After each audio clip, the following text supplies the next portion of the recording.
Fellas, a new survey by Forbes found that more than half of American adults with vacation plans, they have concerns about their luggage being lost while flying, and perhaps with good reason, depending on where they're flying too. The top five worst airports for lost and damaged luggage are JFK in New York, Miami International, LAX, Norfolk International, and Fort Lauderdale Hollywood International. All pretty high chances of luggage being lost and or damaged. So there is a known risk when it comes to traveling through these airports. Similarly, there are known risks when it comes to staying in the stock market. How do you help assess a client's portfolio risk so that, it arrives without significant delays or damage to it? Well, it's interesting that Fort Lauderdale Hollywood was on that list because that's one of the places I typically fly into when I head down south. So that explains why my luggage is always banged up. That'll do it. Yep, I got my wife and I, we bought each other new luggage for Christmas, so hopefully that stays a little bit better. When we're looking at clients a portfolio risk and making sure that it delays, and arrives without significant damage, I think it's talking about how to assess portfolio risk. And when we look at it and we look at the different risks, I think that it involves with investing, there's so many risks that people need to take a look at. And that's why it's important, I'd say, to have a co-pilot with you. It's important to have somebody that's, watching out over your luggage. It's important to have somebody that's looking for a blind spot for you, because these are the things that catch you off guard. When we're looking at the terms of portfolio risk, the risk can kind of go on and on and on, but a couple of the big ones that we can help out with is, number one, is what is called sequence of return risk. What happens in your portfolio when you're close to or right at retirement time makes a big, big difference in called sequence of return risk. You have just general market risk. You have credit risk. You have interest rate risk. You have liquidity risk, inflation risk, currency risk, political risk, regulatory risk, concentration risk, volatility risk, risk in reinvestments. And, the list can kind of go on and on and on. And so oftentimes it can leave an investor either paralyzed, or it can leave an investor to make a poor decision about what they should do, and often make a poor decision at the wrong time with their investment portfolios, which is why it's so important to have that co-pilot with you. It's so important to have somebody that can kind of help coach and mentor you too, through when the times are tough, or to be sitting next to you and be able to watch out for that blind spot and say, hey, look out, that's a risk, and that's a risk that we can eliminate.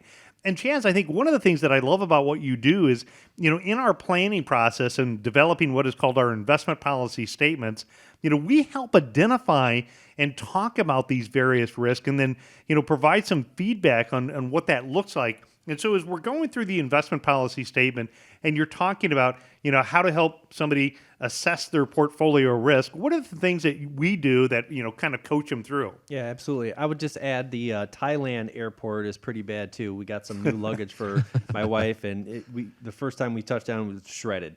It was done. But so yeah, I think I love that analogy of flying a plane, because it is kind of like flying in pea soup. I had a mentor tell me that the market, because you can't see in front of you sometimes. We don't have a crystal ball, so we don't know. But what we do have is our instrumentation. And so it's kind of like being 10, 20,000 feet up and not being able to see in front of you, your hand in front of your face, but knowing that you're up and that you're at the right altitude and you're traveling at the right speed because you've got your instrumentation in front of you. And so that's kind of what we do here at the Retirement Guys. We have a lot of sophisticated tools that we use to kind of gauge how your journey is progressing towards retirement. One of those is a risk assessment tool that we use called Nitrogen. And, sometimes when I meet with clients and they talk about, what your risk tolerance is, and clients will inevitably say, well, I think I'm moderately conservative. And when I hear that, I just generally cringe, because it's such a generic label. It really doesn't provide us much help. Essentially, it says, when the market's up, I'm very moderate, but when the market's down, I am very conservative. And so the risk questionnaire that we use is built on decades worth of behavioral science. It includes some work done on that won the Nobel Prize for Economics in 2002. And what it does is it relates your risk and your risk and reward trade-off to a corresponding number. And so by giving your risk a number, what it allows the advisor and our staff here to do is to just be more proactive, to allow for more productive client advisor conversations and a relationship, because now we have something that we can quantify. It's not, are you moderate? Because again, moderate means something to me is different than it means to Nolan and our listeners. But if I say my risk score, Chaz, is a 55, well, then that's something we can quantify. We can kind of build a framework around it to manage our clients' expectations a little bit better. So going into the relationship, it's going to fluctuate between these two numbers 95% of the time. It's something that we can talk about when as it pertains to risk that is not emotional. It's mathematical and it's methodical, and it's a process that we are constantly refining over the 6 to 12 months, meeting increments that we do to make sure that, as you say, Nolan, we're stacking the deck always in your favor. We don't know if the stocks are going to go up or the stocks are going to go down, but we know that we've loaded your portfolio up with investments that give you the maximum reward for the least amount of risk that we're willing to accept. And it doesn't also mean that we just blindly follow that you're a 55 and then that's it. But it does, again, generally, the outcome of that exercise, the risk assessment that we do with nitrogen, generally does come down to a moderate portfolio or a conservative or something like that. But if it doesn't, and we identify that we need to make some changes, we have something to work from in a construct, a framework to dial it in so it's exactly pinpoints the risk that you need, more importantly, not just what you're willing to accept. If you want to learn about how to put the odds in your favor, go online, arhq.com, click on the events tab. Our economic summit, we're taking reservations now. It's coming up, and we're going to be talking about how to put the odds in your favor. So we can help you with that. And again, show you some of the software we can use to help guide you through whatever the weather is that's up ahead, and be that guy that's sitting in the co-pilot seat to help you watch out for those blind spots. I think it's pretty safe to say that people are more aware in the past couple of years of what their risk tolerance might be. Maybe not the exact number, but they're certainly aware of the fact that there is risk in the market. It doesn't go up forever like it did for that fantastic run that we did.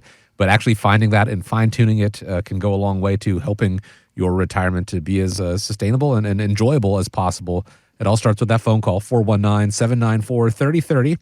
You can go to arhq.com, like Nolan said. You can get more information, including on how to make your reservation for the upcoming Economic Summit, arhq.com. And one last time, that phone number, 419-794-3030.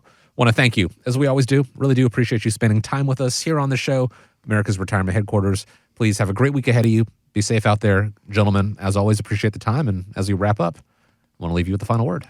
Well, I really consider us the captain for our clients' financial future. And if we think about it, one of the things that we want to help you do is rise above the storm, and you're going to find the sunshine. So thanks for taking time to tune in this week. Just remember, folks, when you think retirement, think America's Retirement Headquarters. It's home of the Retirement Guys formula and America's Medicare Associates.